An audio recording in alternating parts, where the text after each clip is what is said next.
અને તમને ખબર છે સૌથી વધુ અત્યારે આપણે ગેપ કેમ લાગે છે જનરેશનમાં?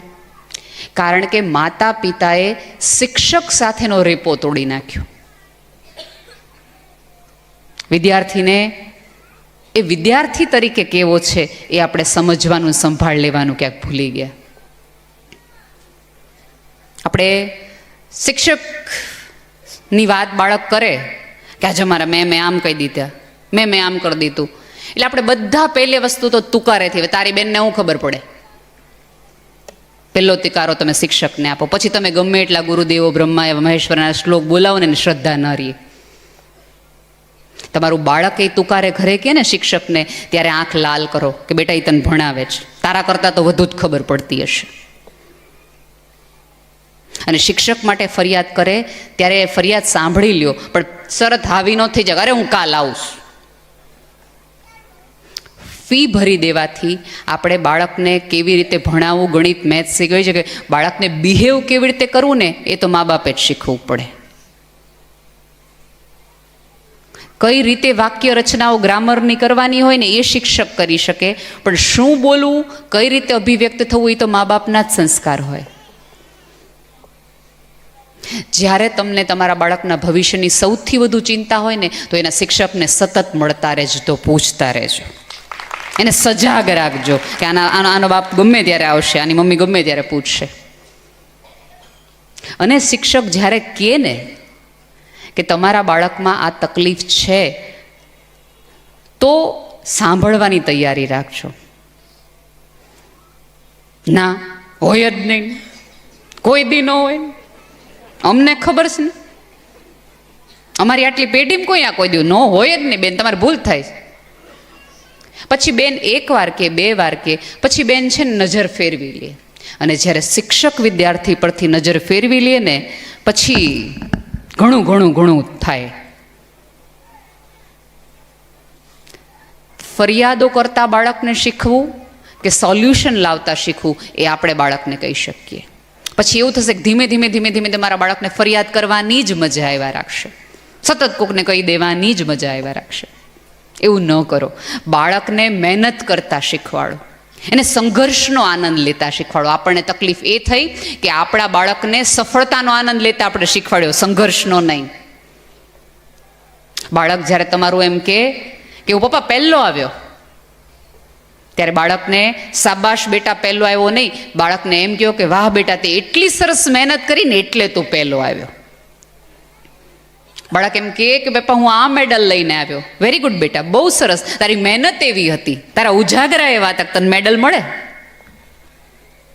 એટલે બાળકને જ્યારે મેડલ ન મળે, કાંઈ ન થાય, ત્યારે એને મરી જવાના, વયા જવાના વિચાર ન આવે, એને સંઘર્ષનો આનંદ તમે લેતા કેવડાવી દીધો, એ મધ તમે ચખાડી દીધું કે મહેનતની એ મજા હોય, એનાય પોખણા હોય,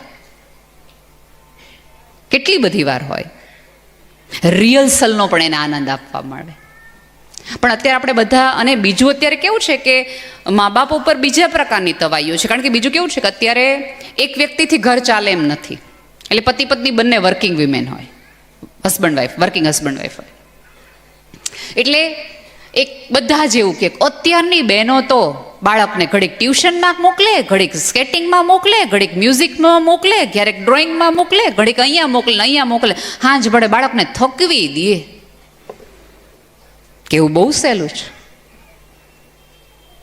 કેવું બહુ સહેલું છે.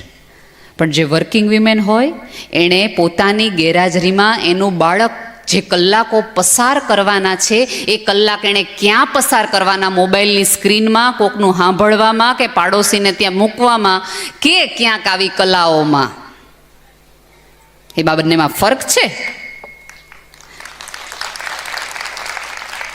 બધી મમ્મીઓને ખબર છે કે બધામાં કાંઈ એનો દીકરો પારંગત નથી થઈ જવાનો.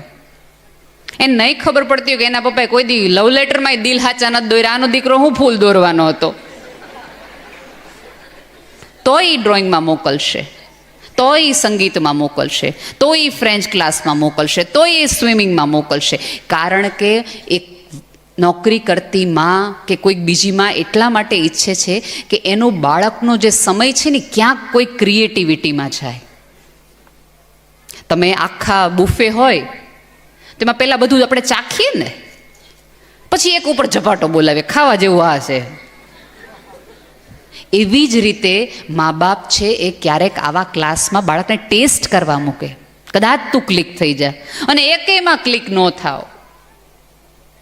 તો અત્યારે તો કેવું છે કે તમે જ્યારે લગ્નની માર્કેટમાં આવો ત્યારે હવે છોકરીને જે ગમતો હોય કહેવાનું, એટલે છોકરી એમ કે મને તો ઓલો મ્યુઝિક છે, અરે તમને ઓલો રાગ ખબર છે કે બાળકને મૂક્યો હતો. પેઇન્ટિંગના લસરકા દેખાડે, ભલે ને પેઇન્ટિંગ આવડતું ન હોય પણ પેઇન્ટિંગમાં હું હોય એટલું તો ખબર પડે.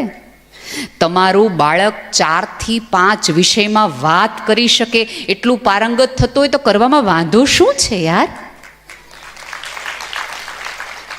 અને મેં કીધું એમ કે એ ક્યાંક એ સ્ત્રીની અભાવ છે, એને તકલીફ છે કે મારા ગયા પછી. કારણ કે કેવું થાય છે ખબર છે, ક્યારેક સાસુ પાસે મૂકીને જવાનું હોય, નણંદ પાસે મૂકીને જવાનું હોય, જેઠાણી પાસે મૂકીને જવાનું હોય, દેરાણી પાસે જ મૂકીને જવાનું, આ અલગ અલગ સ્ત્રીઓ પાસે મૂકીને, કાં તો આયાબેન પાસે મૂકીને જવાનું હોય. હવે દર વખતે કંઈ કોઈકનું બાળક સંભાળવું આપણને ન ગમતું હોય, એટલે મહિનામાં એકાદ વખત એ સ્ત્રીનો પારો ચડી જતો હોય, સ્વાભાવિક છે. એટલે આખા દિવસનો પારો જે તમારા ઉપર ચડ્યો છે દીકરા ઉપર, કે જે સંતાન તમે ઘરે મૂકીને ગયા છે એના ઉપર પડે. તારા મમ્મી તો વયું જાઉં, હું અમારે રોજ કોબીન શાક કરવાનું, એને તો હમણાં પરસું પડીને વયું જાઉં એક્ટિવા લઈ. એ સાંભળવા ક્યાંક એક સ્ત્રી ઈચ્છે છે કે એને આવું ન ખબર પડે મારા બાળકને, એટલા માટે એને ડ્રોઈંગમાં મૂકી દો, એને મ્યુઝિકમાં મૂકી દો. હું આવું ત્યાં સુધી એના 3-4 કલાક ક્યાંક એવી જગ્યાએ જાય કે જ્યાં એને કાંઈ ન ગમવાનું કરવા મળે તો એક એવા એના લર્નિંગના સ્ક્રીન ઉપરથી તો દૂર રહે. કારણ કે આપણે જુઓ અત્યારે નાના નાની દાદા દાદી શું કરતા હોય, ક્યાં કે બાળકો શું કામ એની પાસે વધુ જવા માંડ્યા ક્યારેક, કારણ કે દાદા ફોન આપે, દાદી તરત ફોન આપી દે. અને બાળક એટલું બધું, અત્યારની પેઢી તો એટલી હોશિયાર છે, દાદી તમને ખબર છે આમાં શું આવે? એટલે દાદીને એમ થાય કે અરે મારા દીકરો કેવો હોશિયાર, મોબાઈલ તો આ મોકલી લે. બહુ હોશિયાર પેઢી છે ને આ તો ભાઈ. અને આપણા સંતાનો આપણા કરતાં તો અપગ્રેડ વર્ઝન થઈને જ આવ્યા હોય ને આ પૃથ્વી પર. એટલે એમ કે, અને બીજું સૌથી મહત્વનું, જેમ મેં પિતા માટે કીધું એમ દરેક સ્ત્રીઓને મારે વિનંતી છે કે તમારી સાસુ માટેના તમારા ખરાબ અનુભવ હોય એટલે આપણા સંતાનોને એ ખરાબ અનુભવ કહી અને એને દાદીના પ્રેમથી વંચિત ન કરવો. આપણને સહેજ એવું થાય કે એના પપ્પાને તેને મમ્મીનું બહુ છે, મારા દીકરાને આનું બહુ થવા માંડ્યું, બહુ કરી શેર બજારમાં પછી નીચો પાછો ધડાકો આવ્યો. એટલે આપણે બાતો આવા છે, બાતો આમ કરે, બાતો આમ કરે, બાતો આમ કરે. એટલે દીકરાને એમ થાય કે, અથવા દીકરીને એમ થાય કે દાદી છે ને છે તો કંઈક. પછી દાદી નામના તત્વને એ જુદી જ રીતે જોતું થઈ જાય, એની ફેરીટેલમાંથી દાદી નામનું પાત્ર જતું જાય, એક વિલન તરીકે જાય. પણ જ્યારે તમે દાદી બનો ને એનું સંતાન એને એમ કે ત્યારે એ એમ કે દાદી આવા જોઈએ, મારા આવા જ હતા ને તારા આવા જ હશે. કારણ કે આપણે એને દાદીની સમજ આપી કે દાદી આવા હોય, દાદા આવા હોય. બે હાથ જોડીને વિનંતી છે કે દરેક મા બાપને તમારા સંબંધોના ખરાબ અનુભવનું પાણી તમારા કુમળા બાળકના છોડમાં ન નાખો, જેથી એ પાણીમાં દાબતા આપતા એ ફૂલમાં ક્યાંક ક્યાંક વિષ આવે અને કોઈ ભમરા રમતા રમતા એ ફૂલ પર ન આવે.